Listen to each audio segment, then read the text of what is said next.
Good evening, ladies and gentlemen, and welcome to Pangea. At this time, we ask that you please silence any mobile devices you have with you. And now, Pangea is very pleased to present Make America Laugh and Sing Again.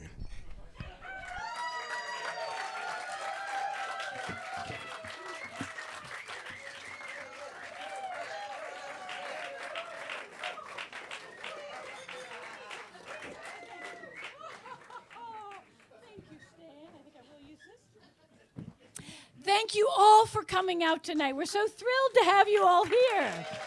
Thank you, thank you, thank you. I can see everyone is in the mood to laugh and sing again. And if you've come to our shows before with the fabulous Ellen Mandel and me, Lisa Faith Phillips, you know you will have to sing along.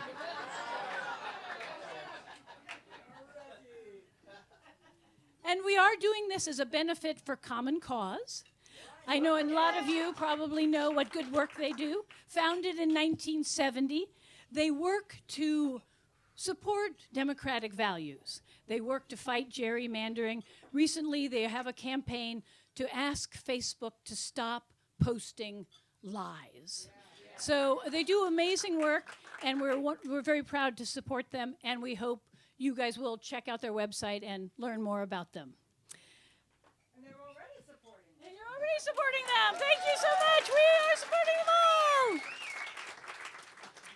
And why did we do this show? I must say, I came from Findlay, Ohio. And we have some other people from Findlay, Ohio here tonight. We have Nina Parker, who came in, my high school classmate, came in especially for the show. And my wonderful, thank you. She's a great singer, so singing along is going to be a lot of fun with her. And my lovely brother and sister are here. Good Ohio people, and of course, Kim is from Columbus. Go Ohio! But growing up in Findlay, Ohio, it was a test site for cable television. And of course, there weren't enough shows for all those channels, so we watched reruns, lots and lots of reruns. F Troop, Gilligan's Island, Bewitched, and the MGM musicals. Saturday morning, I'd rush to the TV to watch Mickey Rooney as Andy Hardy, as he saved his town from the evil, rich, fat man who was mean to orphans. Who does that remind you of? And I thought, what's my town now? My town is the East Village. And I called some of my friends up, like Ellen, like Michael, like Stan, like Mariah Bonner, who came up from Baltimore, and I said, hey, let's save our town by putting on a show! And then we're like, well, what should we call it? Well, what about Make America Sing and Dance Again? Masada!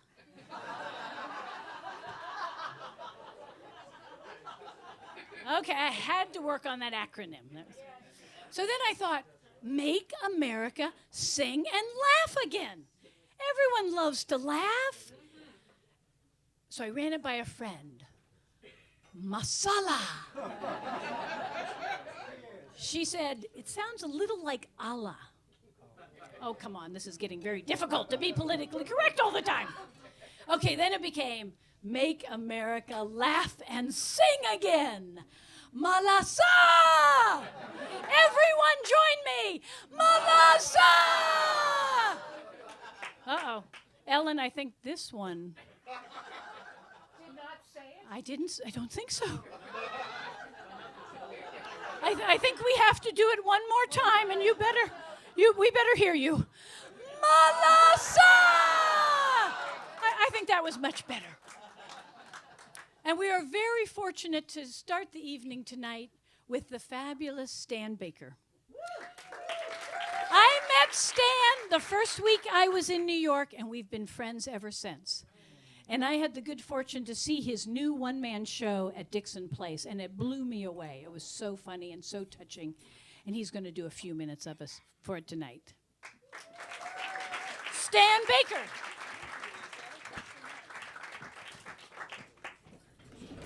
Thank you, Lisa.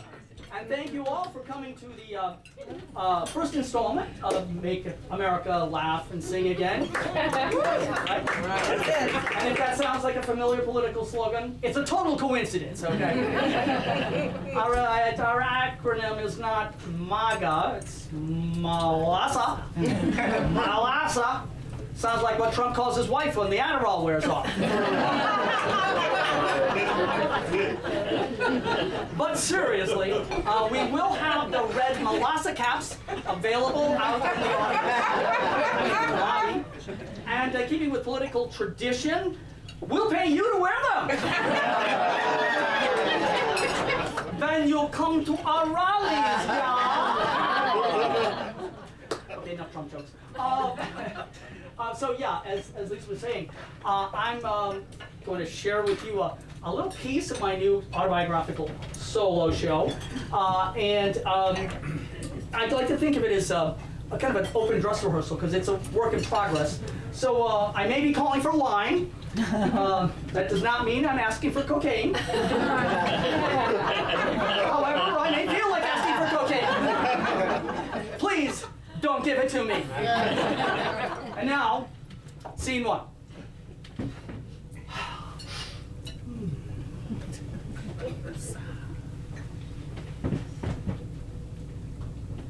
I have a confession to make. For many years, I did something to pay the rent that I'm not very proud of.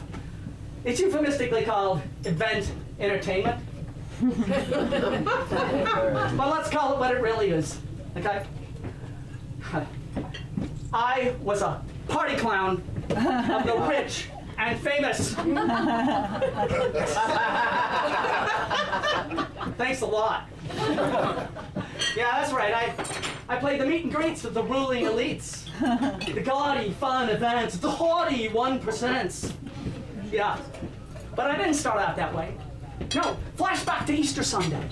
The year was 1900 and well, some other numbers. I was an idealistic young actor, and I wanted to change the world with my art. So naturally, I was wearing a rented Easter Bunny costume, selling overpriced paper flowers at the Easter parade on Fifth Avenue.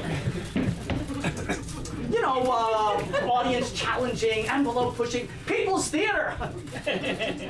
Yeah. Psychologists call that way of thinking cognitive dissonance. An aggressive denial of the facts that conflicts with one's beliefs. Yeah, but what the hell do psychologists know anyway? It's my psychologist. And besides, my Easter Bunny was wearing a turquoise tuxedo. Whoa. Yeah. A lot younger than this that looked like before. Anyway, so you know, the tuxedo made him kind of art, right? And anyways, the people who were surrounding me were moms and kids, and they're pushing to get a photo with me. And this was years before Times Square became the mecca of the ass-grabbing Elmos. Just then, out of the crowd emerges this old guy with a cape, long hair, and a Salvador Dali mustache. He fixes on me and says, Boys Bonnie, you come to my party? Give your flowers to my guests, I pay you. oh yeah, okay, sure, that sounds great. Where's the party? Trader Wicks. Excuse me, Trader Wicks? No, Trader Wicks. I'll be fine with it. Trader Wicks? Trader Wicks, Hotel Plaza, 8 o'clock. Oh, okay, I got the Hotel Plaza part, your grumpiness. Then it dawns on me. What if this guy's really Salvador Dali? So I asked him his name, and he snorts, Salvador Dali. the subtext being, You stupid shit. just as quick as he comes in, he whirls around and disappears into the crowd. Oh my God. Salvador Dali just hired me to perform for him. This could be my big break. So I hustle my furry ass over to the plaza. Turns out the party's actually downstairs in the legendary eatery, Trader Vic's. And Dali has rented the whole place for the evening. Once there, Dali sits at the end of a very long table, 15 or 20 guests. I sit at the other end on the back of my chair, chewing on a carrot and guzzling Mai Tais.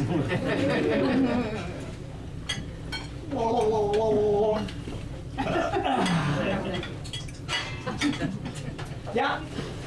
Oh, I think I might have to look at line. I know there's no stage manager here. Okay, what do we got?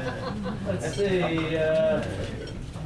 Yeah, legendary. Right. Where'd you go? Oh, yes, of course. I wrote this shit. You'd think I'd remember. I hop off and give the first flower to Dali's wife, Gala. She was very well preserved for 107. Which to a 20-something like me meant she's probably 75. Yeah.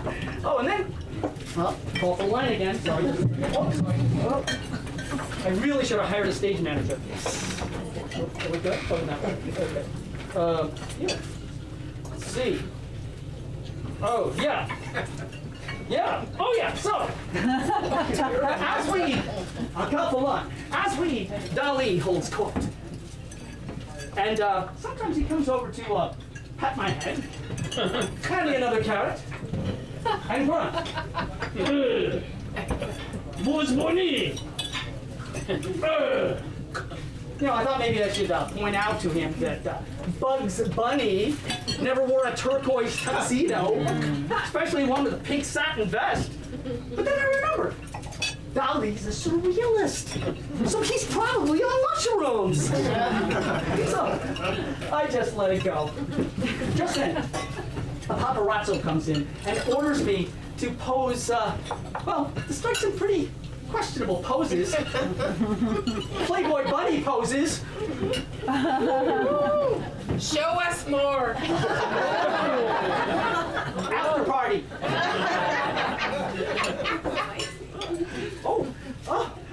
Even on my knees, kissing the end of Dali's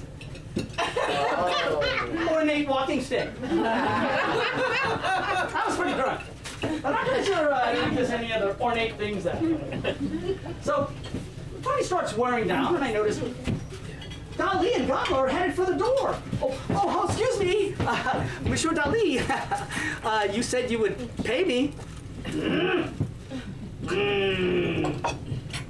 Look, come to Hotel St. Regis tomorrow, 12 o'clock. I pay you. Wow, surrealists are so gracious. So, the next day, I'm in Dali's private suite at the Hotel St. Regis, and I don't have these flowers anymore. I'm with a whole new bunch of Dali disciples. Finally, the great man enters and orders me to kneel in the middle of the living room. Again with the kneeling. Must be his favorite position. No, I get it. He's the king. I'm a mere woodland creature, albeit a cute furry one.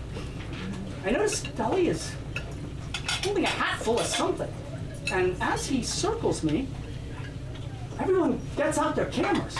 Suddenly he stops behind me, and as if on cue, everyone points their Nikons at the Easter Bunny. I'm nervous to the point of twitching, which is good for my character. I twitch my nose, I scratch my ears, I do my best Bugs Bunny / Hannibal Lecter impression. What's up, Clarice? Still, nothing happens.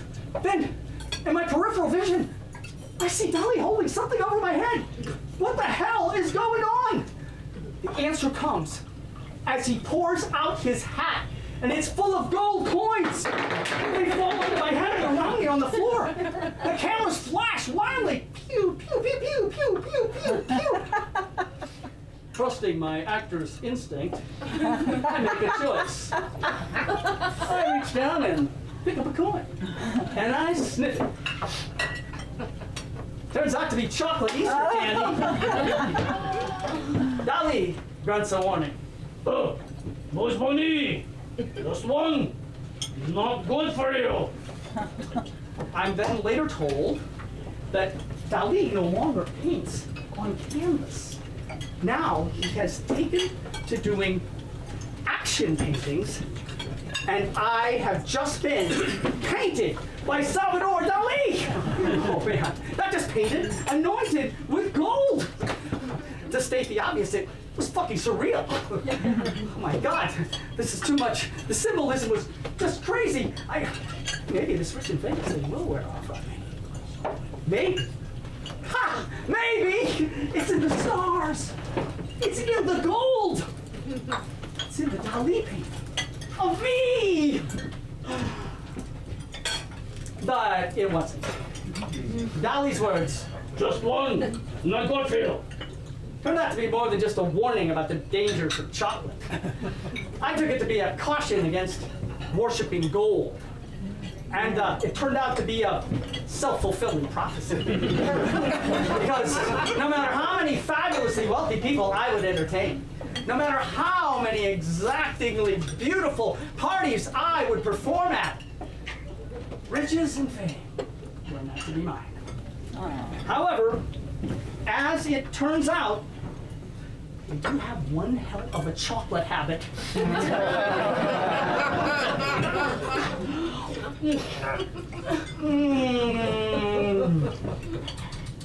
Thank you.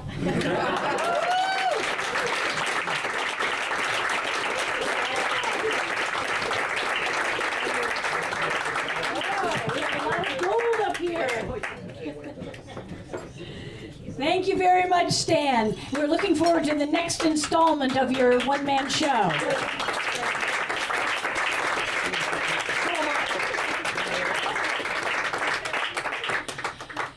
And next up, we have, with the fabulous Ellen Mandel as composer, the wonderful chanteuse, Mariah Bonner.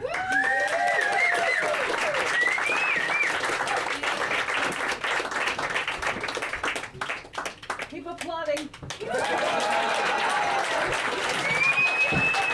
Oh, I made it. It was a long way up, but I'm here.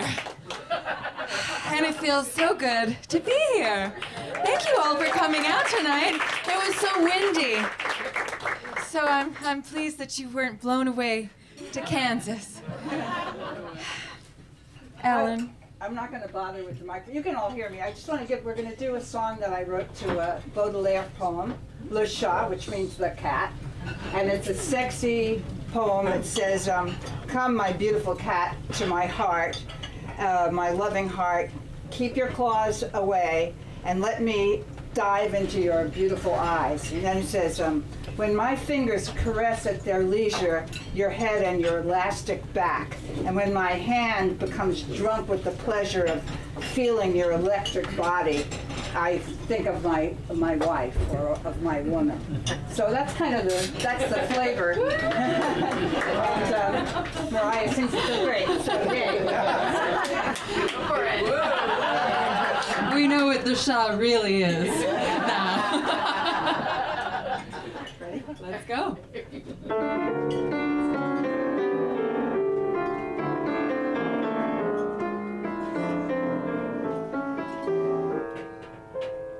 Viens,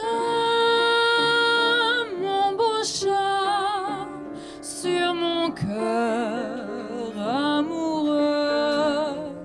Retiens les griffes de ta patte et laisse-moi plonger dans tes beaux yeux, mêlés de métal et d'agate.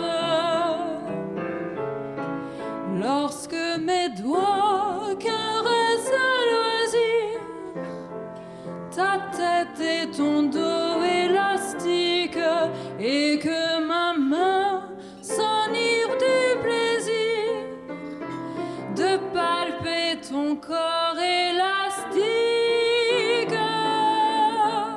Je vois ma femme en esprit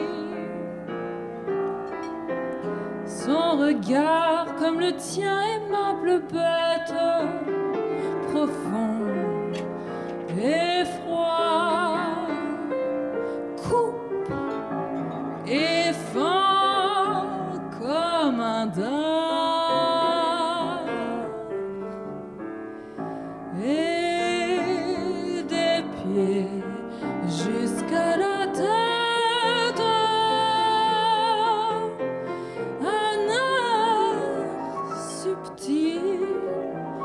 Un dangereux parfum nage autour de son corps brun. Un art subtil, un dangereux parfum.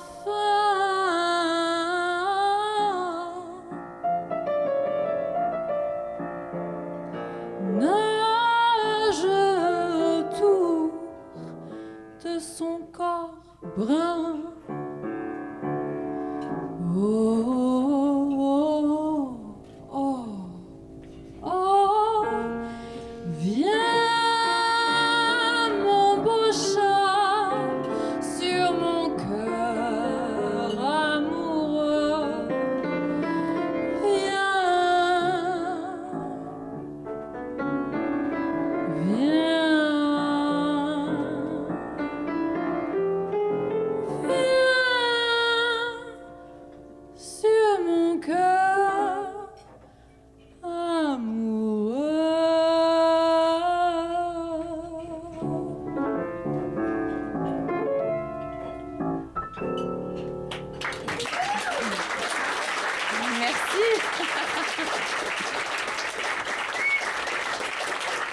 This is my first time playing with Ellen Mandel, and wow, it's been a lot of fun.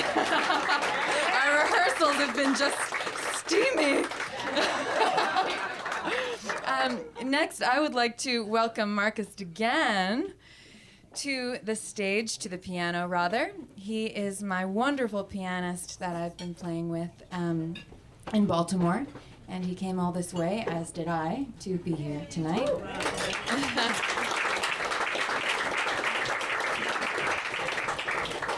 We will begin with a little tune called Taking a Chance on Love. What a good idea. I think so. Okay. I didn't make the playlist, but Lisa said the first one should be this, so I thought it was a good idea.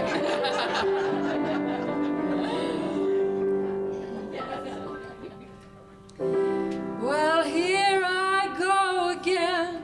Again? I hear those trumpets blow again. I'm all aglow again. I'm taking a chance on love.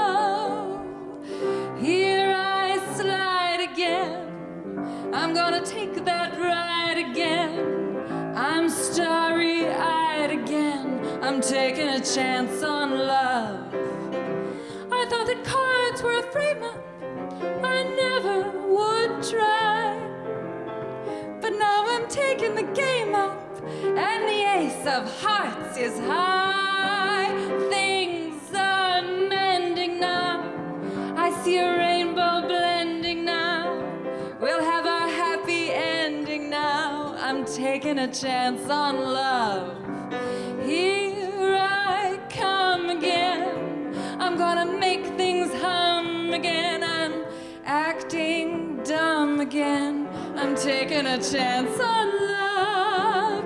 Here I slip again. About to take that tip again, but I got my grip again. I'm taking a chance on love. I never dreamed in my slumbers, and bets were taboo. But now I'm playing the numbers on a little dream for two. I'm waiting in again. I'm leading with my chin again. Oh, I'm setting out to win again. I'm taking a chance on love.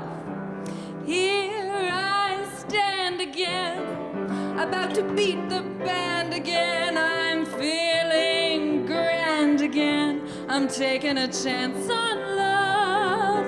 Here I prove again that I can make life move again, and I got my groove again. I'm taking a chance on love. I walk around with a horseshoe. In clover I lie. And Brother Rabbit, of course, you'd better kiss your foot goodbye. I'm on the ball again. I'm riding for a fall again. I'm gonna give my all again. I'm taking a chance on love. Taking a chance on love.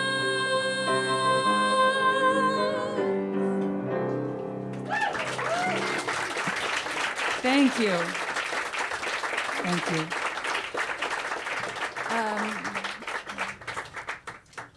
Next, I have a song for you called Dance Me to the End of Love. And this is a Leonard Cohen song. Why are you laughing? That's not funny. I mean, we should all be so lucky, right? To dance to life, to the end of love, to dance through this life with love, in love. Love is what it's all about, ladies and gentlemen. I hear a cackle in the back. Oh dear. Uh-oh. Did I say something wrong? Oh no. I know you agree with me deep down in your heart of hearts. Dance me to your beauty with a burning violin. Dance me through the panic till I'm gathered safely in. Lift me like an olive branch and be my homeward dove. Oh, dance me to the end of love. Dance me to the end of love. Let me see your beauty when the witnesses are gone. Let me see you moving like they do in Babylon. Show me slowly what I only know the limits of. Oh, dance me to the end of love.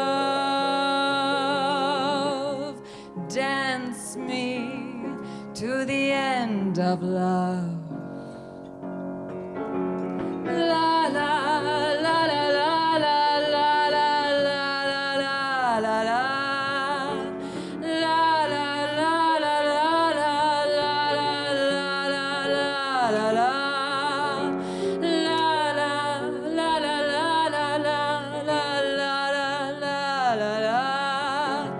Dance me to the end of love. Dance me to the end of love. Dance me to the wedding now. Dance me on and on. Dance me very tenderly and dance me very long. We're both of us beneath our love. We're both of us above. Dance me to the end of love. Yes, dance me to the end of love. Dance me to our children who are asking to be born. Dance me through these curtains that our kisses have outworn. Raise a tent of shelter now, though every thread is torn. Dance me to the end of love. Dance me to the end of love. Dance me to your beauty with a burning violin. Dance me through the panic till I'm gathered safely in. Touch me with your naked hand, touch me with your glove, and dance me to the end of love. Dance me to the end of love.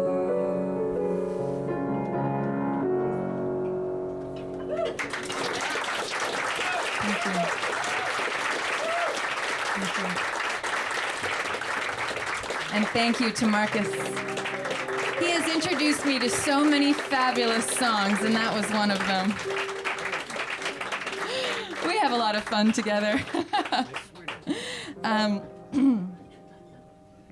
have one more song for you, and I'm going to sit on my red stool to sing it. This is a song which is in French. Oh, it's very wobbly. If I come tumbling down, Jon, please run and catch me. Oh, thank you. Good to know you're here. This is a song in French. It is by Serge Lama and Alice Donna, and it is called Je suis malade, which is I am sick. And it goes something like this. I'll give you a translation just like Ellen did, in broad strokes. I don't sleep anymore, I don't dream anymore, I don't smoke anymore, so French. Because I can't, because I'm too sick with love.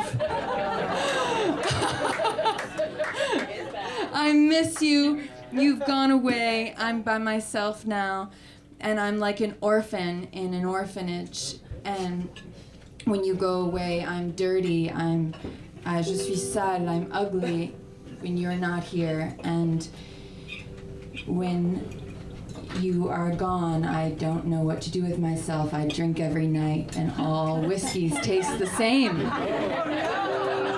Now, I don't know about you, but they all taste the same to me.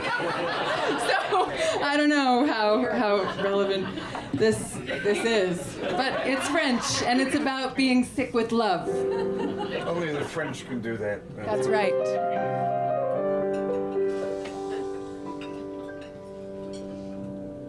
Je ne rêve plus, je ne fume plus, je n'ai même plus d'histoire. Je suis sale sans toi, je suis laide sans toi, je suis comme une orpheline dans un dortoir. Je n'ai plus envie de vivre ma vie. Ma vie cesse quand tu pars. Et même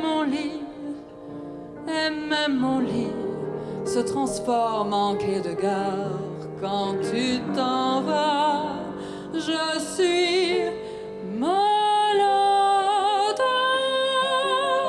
complètement malade.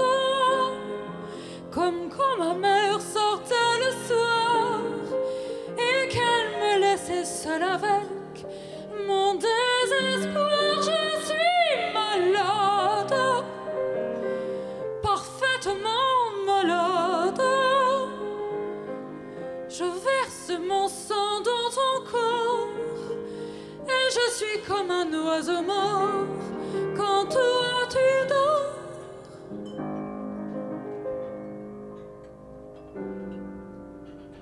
Comme un rocher,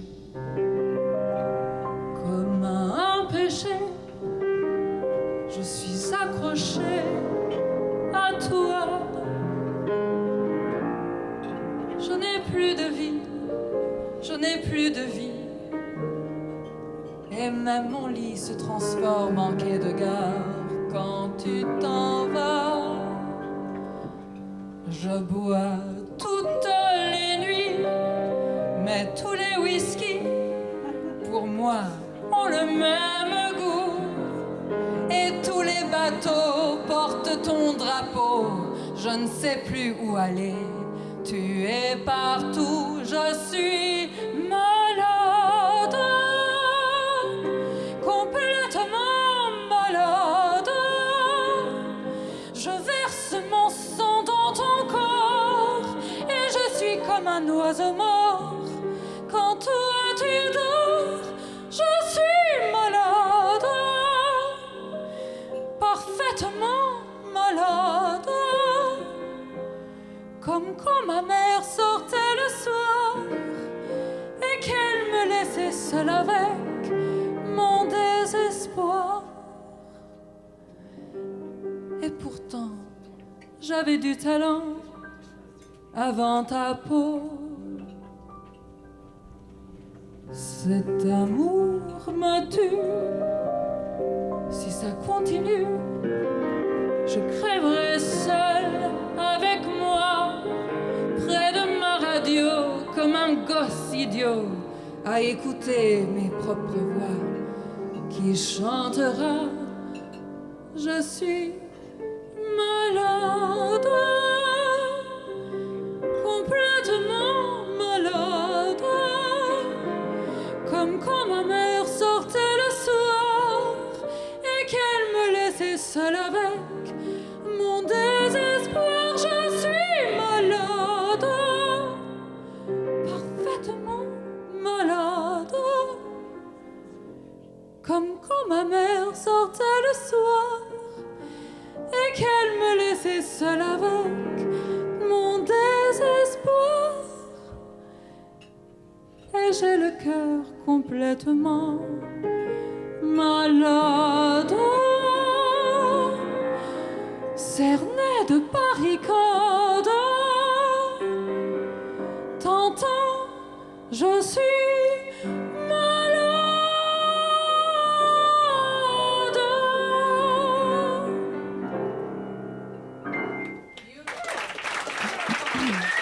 Merci. Merci. Thank you. Thank you, the fabulous Mariah Bonner. And Marcus on piano. Thank you so much. And we expect to see Mariah back up here doing her own one-woman show soon. And now, next up, we are blessed to have the marvelous Michael Lydon. Michael is one of the treasures of our generation. He was one of the founding editors of Rolling Stone magazine. He has written and published a number of books from his travels with people like Ray Charles, Mick Jagger, and Aretha Franklin. And he's going to sing some of his songs that he's written and also give us a little story about traveling with Mick Jagger. The fabulous Michael Lydon.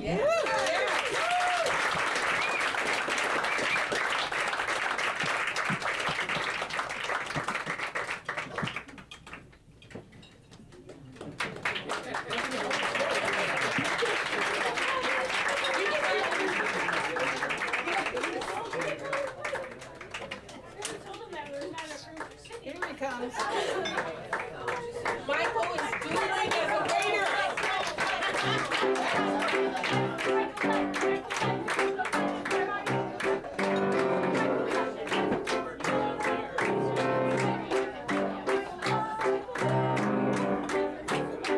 Where is he?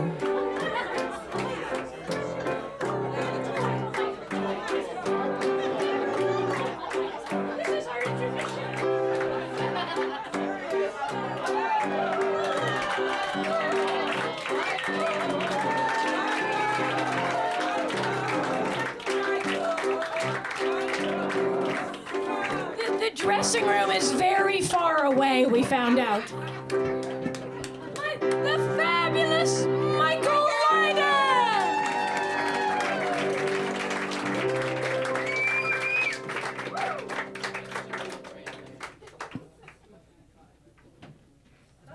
Now it is silence. You applaud when I do nothing. When I do something in dead silence.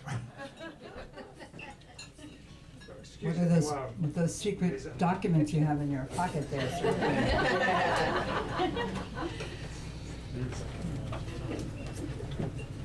All right. Well, now how about I'll start brand fresh. And now the fabulous Michael Lydon.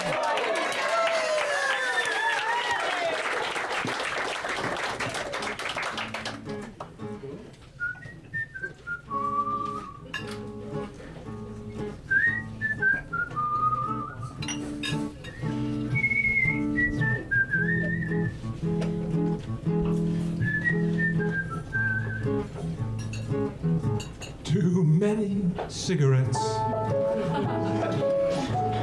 a glass of flat champagne, your wilted violets,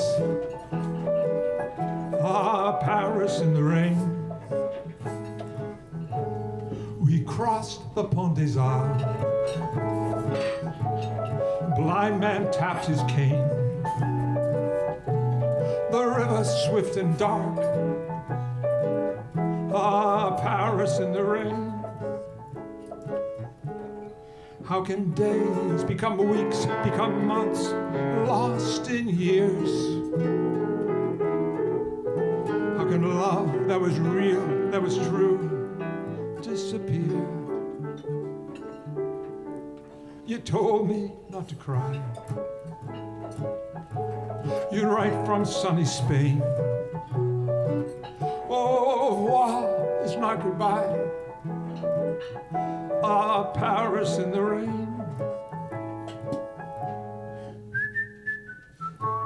Il pleure dans mon cœur, comme il pleut sur la ville. Quelle est cette longueur qui pénètre mon cœur? Au bruit doux de la pluie, par terre et sur les toits, pour un cœur qui s'ennuie. Oh, le chant de la pluie. How can days become weeks, become months, lost in years? How can love that was real, that was true, disappear? You told me not to cry. La la la la la la. You're right from sunny Spain. La la la la la la. Au revoir is not goodbye. La la la la la la. Paris in the rain. La la la la la. Oh, Paris in the rain. Au revoir, chérie. Paris in the rain. Bisous.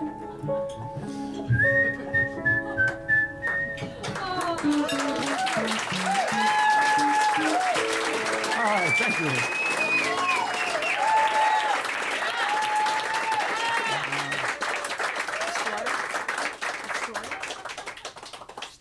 Oh, yes.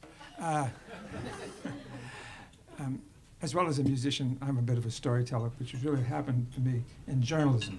And it was a wonderful thing because I was coming of age as a writer and journalist just when the whole 60s happened. It was happening, all the music, all the new ideas, all the rebellions and all the wonderful things.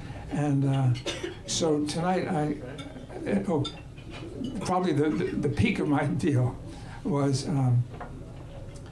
that I traveled with the Rolling Stones for well over a month as they toured around America. And that was an education, believe me. So tonight I brought you a little story from that era. And I hope you'll enjoy it. No, Lisa's got it. Even though Oh, that's it. oh, that's the program.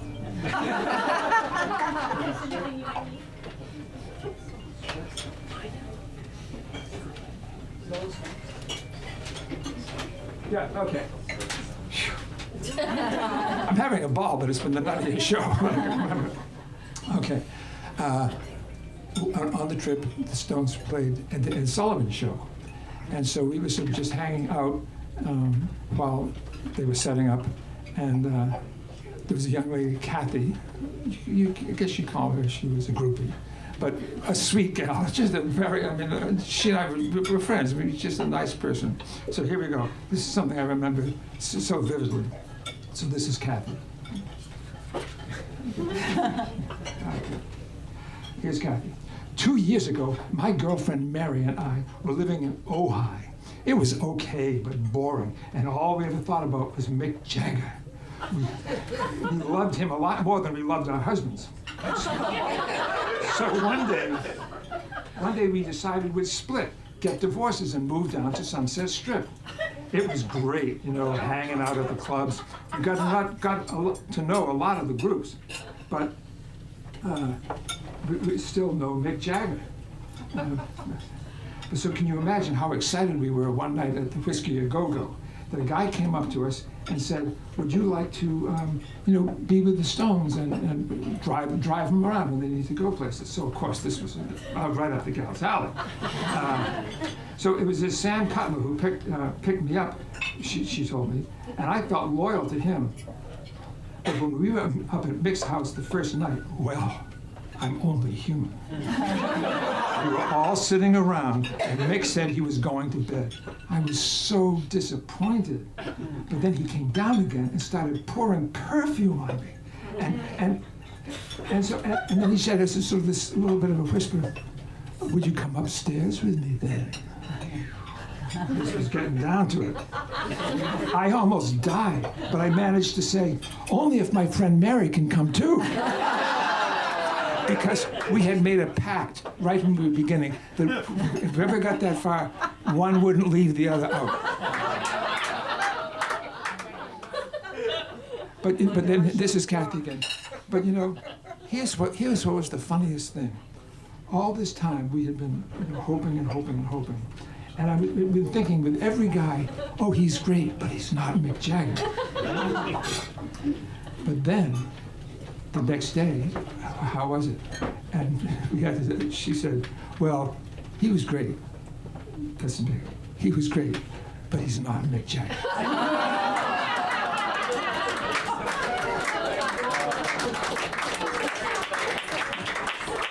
We had a real ball. It was really fun. And just to tell you, just the plain truth, it was just sort of natural fun. Yes, there were some drugs and groupies we tossed in, but I don't know. It was just. I remember Keith Ritchie was trying to tell Ed Sullivan how to get off the stage while he was finished, so they could have a chance to do their act. And there was it. It was show business, folks. It was show business. Keith Ritchie doing his thing in show business, and all the others doing that. Okay. Pass it on. Pass it on. All right.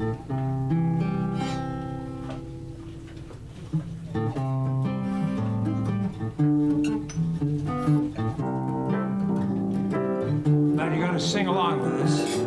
I think most of you have little cards that'll help you out. Here we go. When you get a little love, pass it on. Yeah, you can give it all away. It's never gone. If someone's good to you, be good to someone new. 'Cause the only thing to do when you get a little love is pass it on. When you get a little love, pass it on. Big, big, big. You can give it all away, it's never gone. If someone's good to you, be good to someone new. 'Cause the only thing to do when you get a little love is pass it on. The hard times come, you think you're gonna break. Well, you ain't the only one who's felt heartache.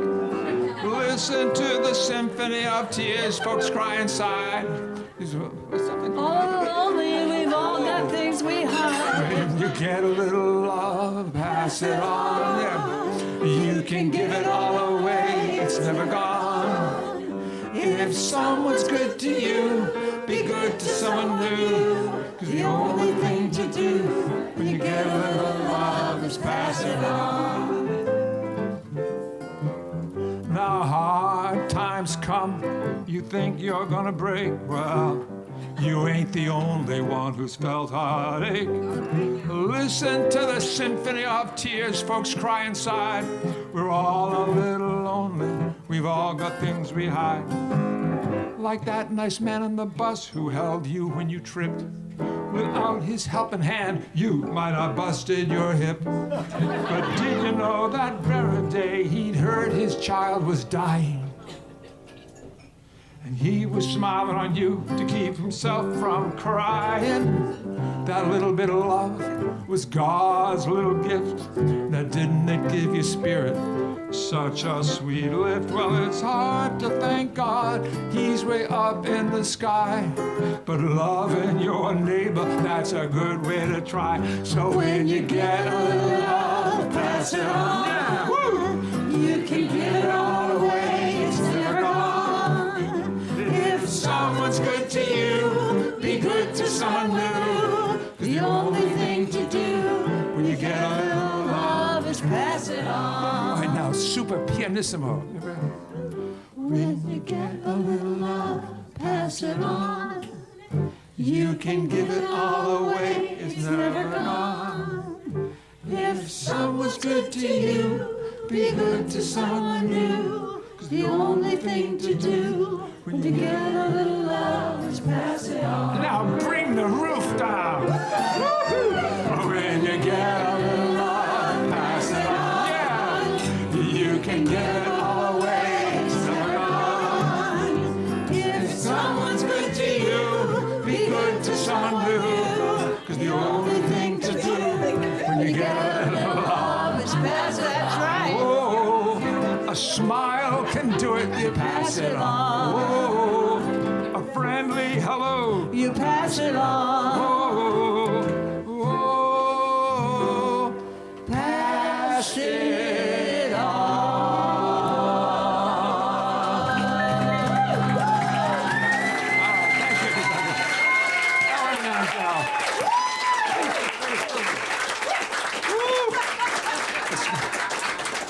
I'm going to have a hard time sitting down tonight, I'm telling you.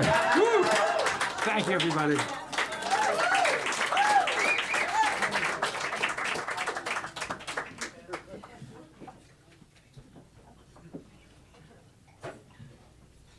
And now we have a special treat. We were going to have the magnificent, brilliant, beautiful songstress Natalie Smith join us, but she's held up shooting Law and Order SVU. We are thankful that she has a nice job, and we will watch it when it is on TV. But for now, we will have an additional wonderful composition from the fabulous Ellen Mandel.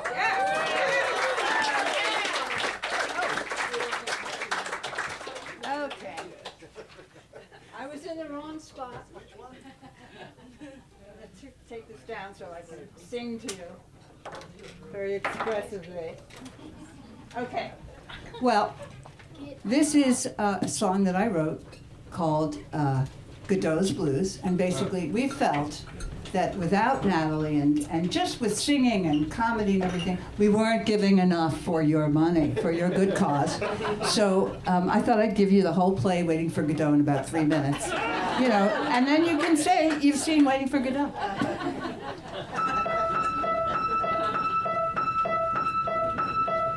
Estragon, Vladimir, one more time, meeting here on this road near that tree.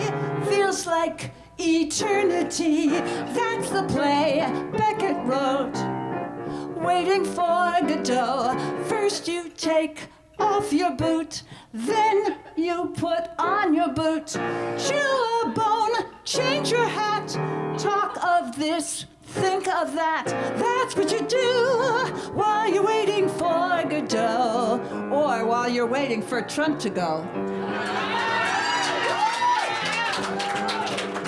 Plaza comes along, leading Lucky on a rope. For a second there, I thought he might be Godot. Lucky does his dance, then he makes a speech no one can follow. All fall down, can't get up. Plaza goes away, leading Lucky on a rope. Dee Dee sings, bye, bye, bye, bye, bye, bye, bye, bye, bye. Go, go, naps.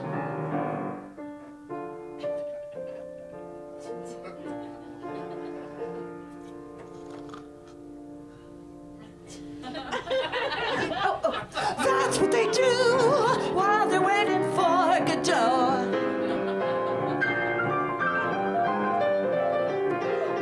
Right now.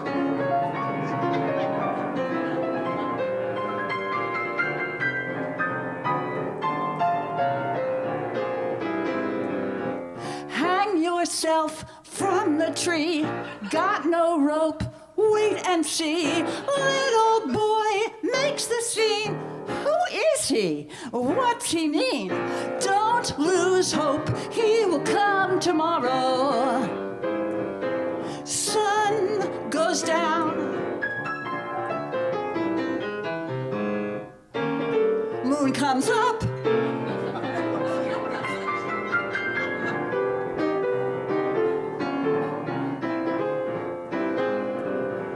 Estragon, Vladimir, one more time, meeting here. On this road, near that tree, feels like eternity. That's the play, Beckett wrote. Waiting for Godot, waiting for Trump to go. Waiting for Godot, waiting. We really are, aren't we? Waiting. Waiting, waiting, waiting.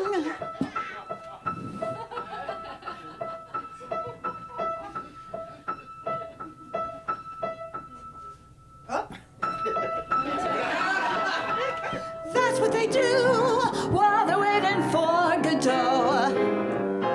That's what we do while we're waiting for Trump to go. That's what they do while they're waiting for Godot.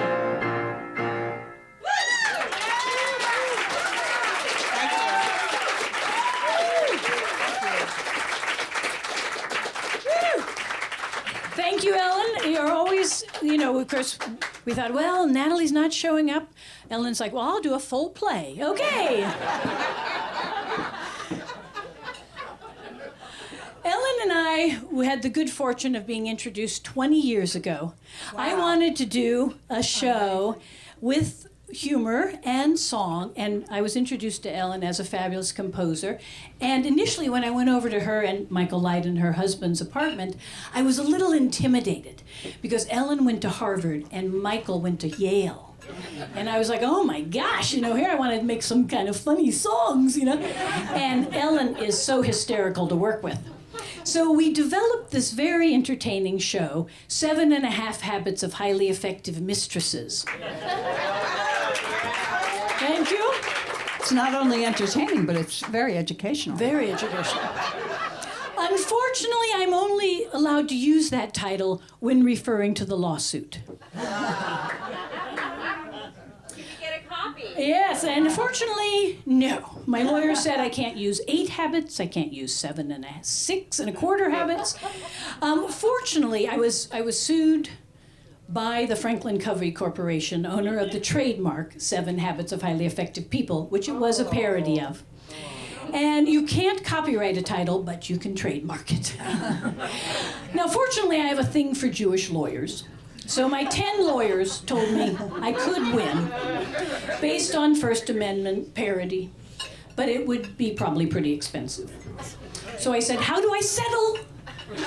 So I have a permanent injunction against me in Utah. Turns out they're Mormons. Now, on top of that, I was also arrested for that show. Yeah, Ellen and I had been rehearsing one night, and I left her and was walking home. It was a February evening, actually. Yeah. And there I saw a construction site already surrounded by those plywood walls covered with posters. And I think, we have a show coming up, I better promote. So I take out a little 8.5 by 10-inch poster, and I have a little bottle of Elmer's glue, and I'm carefully putting it up so as not to block anyone else's poster.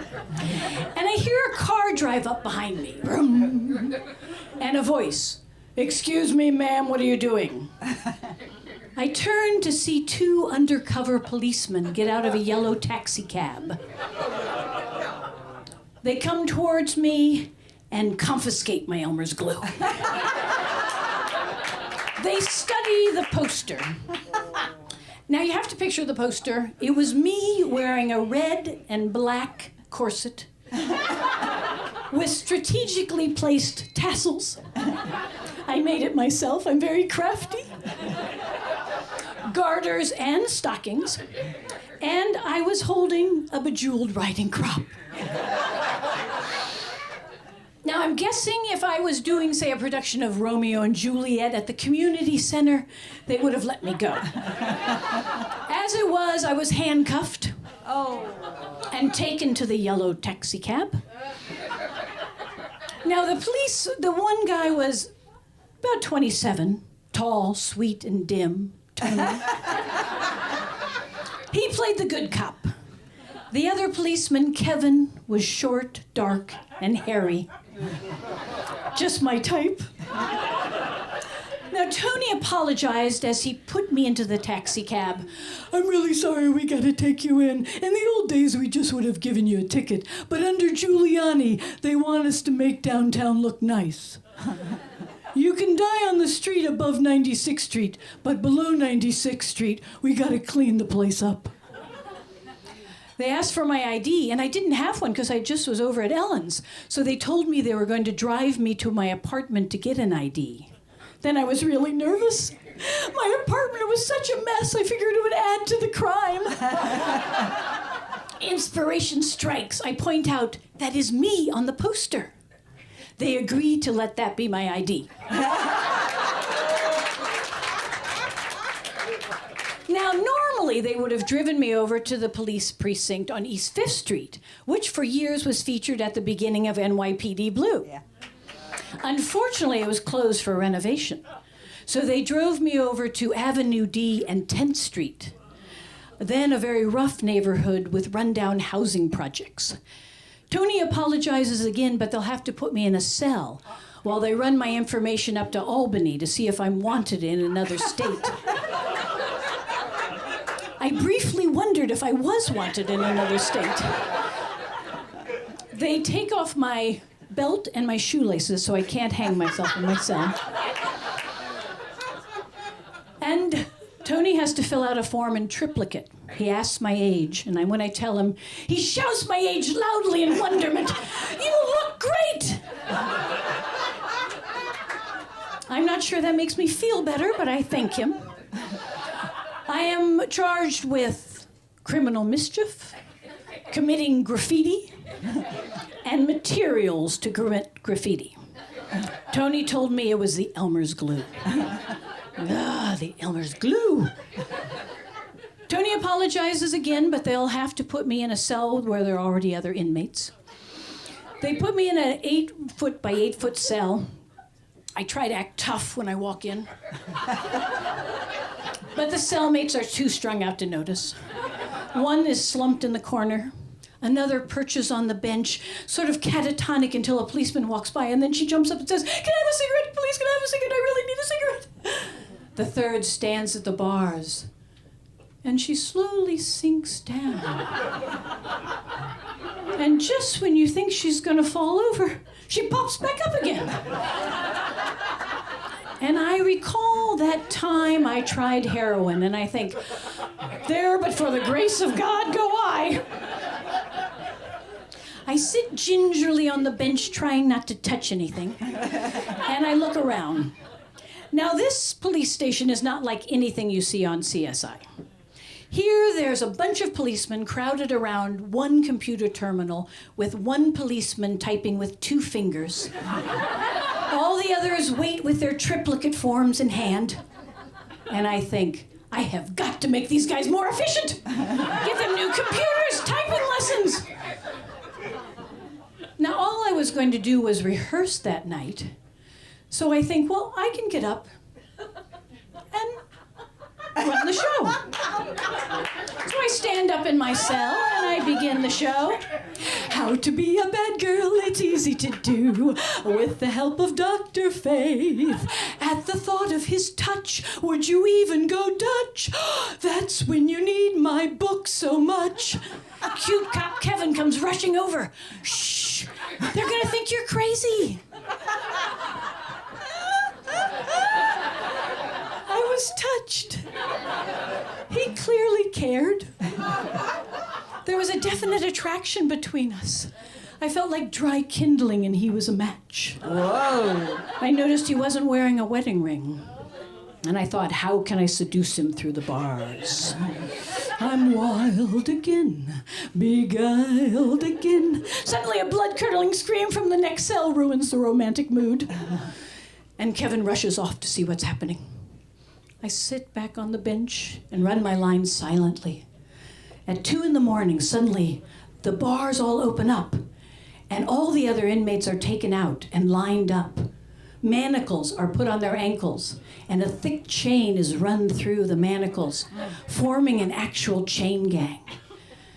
They take out the screamer from the next cell. He appears to be a crackhead of about 35. And he shrieks, I used to be ahead of the world, and soon I'll be back on top. I used to fly a private helicopter up to Maine and back with a model sitting on my fucking face, there and back. And soon I'll be back on top, and you'll still be in this shithole. Wow. There's a stunned silence. His words cut too close to the bone. Finally, one of the policemen said, shut up! And he addressed the other inmates. All right, we're taking you down to central booking. At central booking, they're going to ask if you want to go to the hospital. Do not say yes. If you say yes, you will get out of the system, and God only knows when you'll get back in. Say nothing, and you'll be out on the streets tomorrow morning. Is that clear? The chain gang nodded. This was very worrying for me. My roommates clearly needed medical attention. The chain gang moves out. And my 2 policemen, Tony and Kevin, sat back down and shared the New York Post. Here I was, 4 hours in jail, waiting, and I was due at work the next day where I was vice president at Random House. And I'm thinking, I wonder what the CEO will say. Or worse, Bertelsmann, the parent corporation who made their first million selling Bibles. Finally, they find out I'm not wanted in the other state. And they come over to get me out. They open the door and lead me out. They give me back my shoelaces and my belt. And Tony has to fill out another form in triplicate. Again, he asks my age. And when I tell him, he shouts my age loudly in wonderment. And I tell him to shut up. It's turned cold while I was in jail, so Kevin offers to drive me home. And I think things are looking up. But they put me back in the yellow taxi cab, and Tony and Kevin get in front and drive the wrong way up 2nd Avenue, panicking the few cars on the road. As we pull up to my apartment, I try to get up the nerve to ask Kevin out on a date, but I can't face rejection on top of jail. So I invite him to my next show. Kevin says, I'd love to come, but that night I have to be on Graffiti Patrol. Thank you.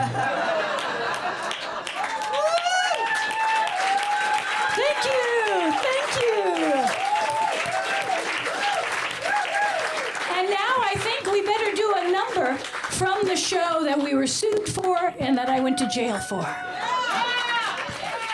Now this number is one of my favorites.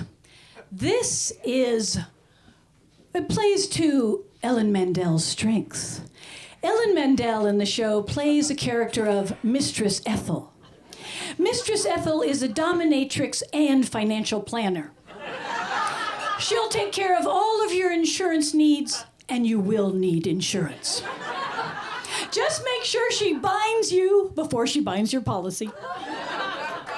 Mistress Ethel came to me for help. This is her story.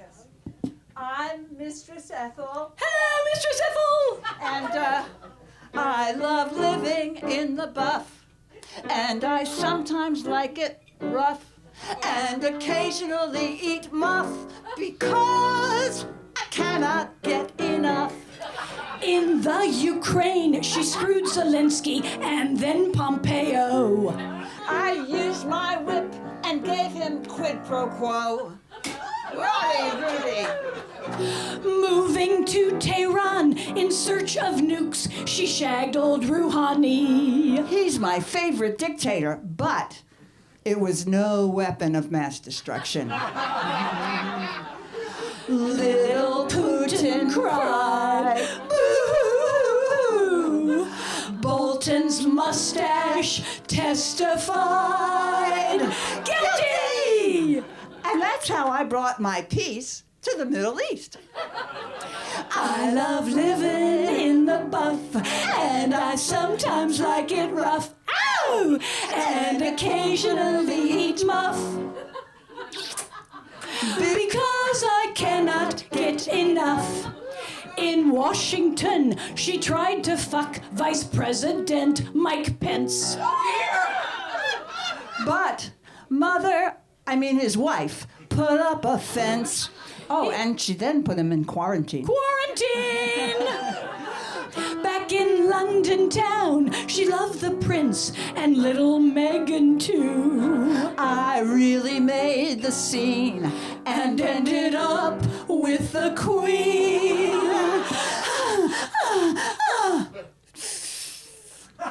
I got my hands on the crown jewels. But she didn't get to bring them home. Dare I mention, it was time for intervention. I'm Mistress Ethel, and I had 6 dictators just before lunch, and not one of them gave me hush money. I heard her cry, help me, Dr. Faith, be a mistress just like you.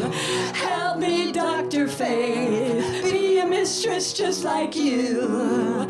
Dr. Faith, tell me what to do. I've got a problem. Dr. Faith will cure your mistress blues.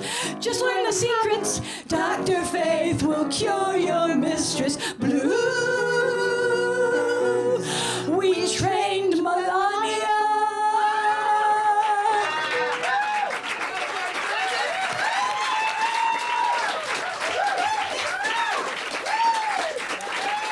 I am very happy to report Mistress Ethel is getting her own show on Fox. Yes. America's Next Top Mistress. Winner will spend just under 1 year in the White House as Donald Trump's mistress.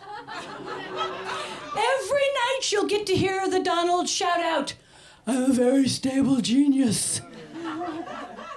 Winner will be obligated to run her fingers through Donald Trump's hair. Ew. I think we can see why I was sued for that show. Thank you so much for coming, everybody. This has been a wonderful evening. Thank you for America on Sound. Thank you for Steve and Pangea and Luca the waiter. Be kind. We have one more number for you, written by the fabulous Ellen Mandel. That's a great way to go out. Ellen. This has been, thank you, Lisa. And Oh, yes, other everyone. singers and actors coming up. Mariah and This is- Michael and Stan. this Come is up, the- come up, come up. This is, And if here they you're come. really naughty, This song is actually really therapeutic, and if you sing along with the chorus, it may help you in your future life. It's all about what you should do. You know, sometimes you're with a person, and they threaten to leave, and if they really, I mean, isn't that just ugh? And if they do that, it's ugh, isn't it? Let's all say that ugh. If they do that, this is what you tell them. You say, smile when you say goodbye. You may want to come back. And now, if Trump should leave, we would just say, smile when you say goodbye. You may want to come back, but we won't let you. So we may work that in. But this is a sad and true story, and sing along with the chorus because it'll help you internalize this. It's a very meaningful lesson, don't you think? Okay. Of course, it's a blues.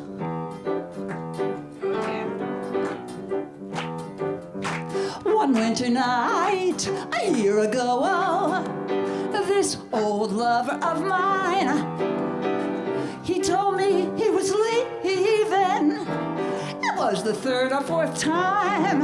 I said, well, walk on out. There's no need to shout.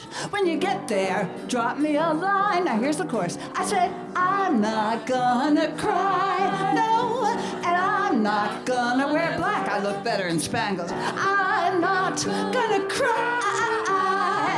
I'm gonna help you pack. That's what you tell him. I said, smile when you say goodbye. You may want to come back.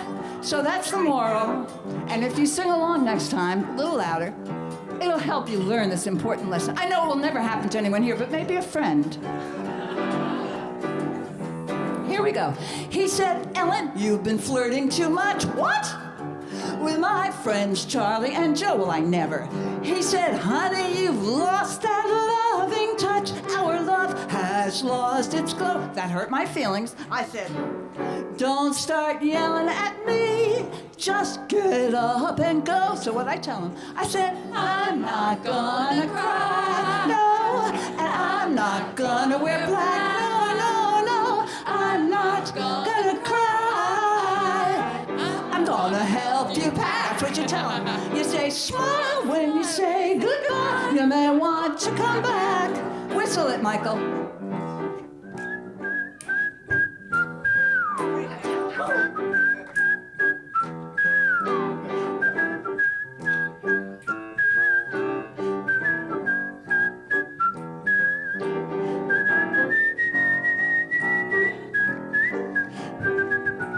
All right. Woo! Play the blues, Ellen. Okay.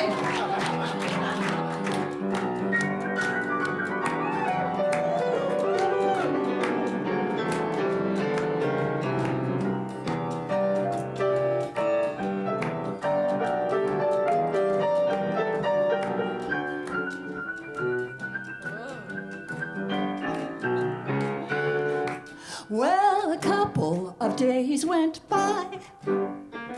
I had some lonely nights too, I admit that. Then one morning, I heard a knock on the door. It was you know who. I said, well, come on in, honey. How have you been? Now do you see why I say to you? What do I tell him? I tell him I'm not gonna cry, no, and I'm not gonna wear black. I look better and smoother. I'm not gonna cry. I'm gonna help you pack. I said, smile when you say goodbye. You may want to come back. One more time. You need this lesson. Here we go. And I'm not gonna cry. And I'm not gonna wear black. I'm not gonna cry. I'm gonna help you pack. That's what you tell him.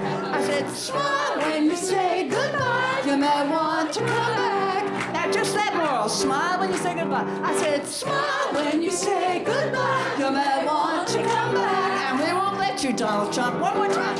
I said, smile when you say goodbye. You may want